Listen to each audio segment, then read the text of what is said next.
Sebuah video rekaman CCTV di salah satu klinik kecantikan di Kota Padang, Sumatera Barat yang berdurasi 32 detik ini viral di media sosial.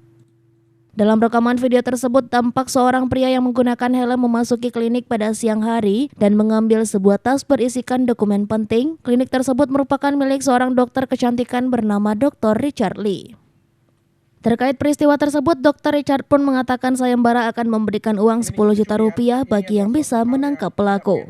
Bukan masalah angka, tapi musibah ini rentetannya bisa kemana-mana. Jadi kemarin salah satu klinikku itu kecurian, yaitu Athena Padang. Padahal belum buka sama sekali, jadi belum operasional. Baru mau operasional tanggal 1 Mei nanti, dan aku akan direncanakan tanggal 30 April nanti akan ke Athena Padang untuk peresmian. Tapi kemarin, mungkin kecurian atau kerampokan ya, aku nggak tahu ya. Sore tepatnya, tiba-tiba ada orang yang menembus pintu, karyawanku juga lengah, karena belum buka, kita belum operasional, lalu dia ngambil tas, dibawa lari. Padahal di situ ada CCTV ya, amat sangat disayangkan banget pencuri zaman sekarang, berani banget padahal di situ ada CCTV. Dan aku pengen informasi ke kalian semuanya, bagi kalian semua yang kenal orang ini, tolong informasi ke aku, informasi kalian sangat berguna bagi aku, dan aku kasih kalian 10 juta bagi yang tahu siapa ini orang. Dan kalau bagi orang yang mencuri tersebut menonton video ini, aku nggak jadi masalah uangnya. Uang yang kamu ambil itu paling cuma kalau ditransaksiin paling cuma 3 juta sampai 5 juta rupiah. Tapi dokumen di dalamnya itu adalah dokumen yang amat sangat penting untuk perizinan Athena Padang. Maka itu aku minta untuk kamu untuk segera kembalikan dokumen tersebut. Kalau kamu kembalikan dokumen tersebut, aku nggak akan proses hukum apapun dan aku akan kasih kamu hadiah 10 juta rupiah. Aku sangat menyesal banget musibah ini bisa terjadi, tapi kita akan tetap ongoing. Jadi tanggal 1 Mei nanti Athena Padang tetap akan buka di Padang. Mudah-mudahan musibah ini tidak menghalangi rencana opening di Athena Padang.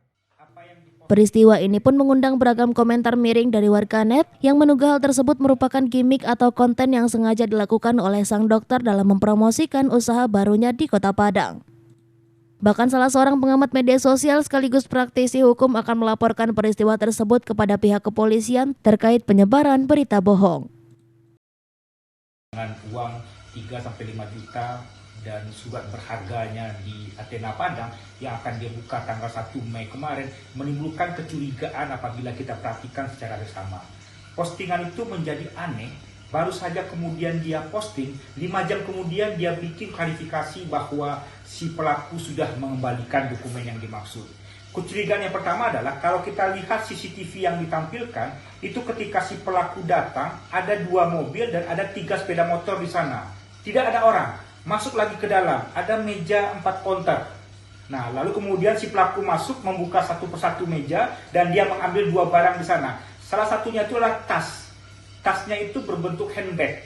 Patut diduga, dokumen tidak akan mungkin diletakkan dalam handbag seperti itu. Saya berkesimpulan adalah, ini adalah cara si Dr. Richard Lee melakukan market penjualan, cara-cara strategi dia bagaimana kemudian memasarkan Athena Padang, tempat perawatan yang akan dibuka di tanggal 1 Mei mendatang. Apa sesungguhnya yang terjadi? Yang sesungguhnya yang terjadi itu adalah patut diduga Dr. Richard Lee ini melakukan perbuatan sebagaimana sudah diatur dalam pasal 390 KUHP, yaitu orang secara melawan hukum dengan sengaja menyiarkan berita bohong untuk menaikkan harga. Di samping undang-undang ITE juga bisa dijerat kepada Richard Lee ini.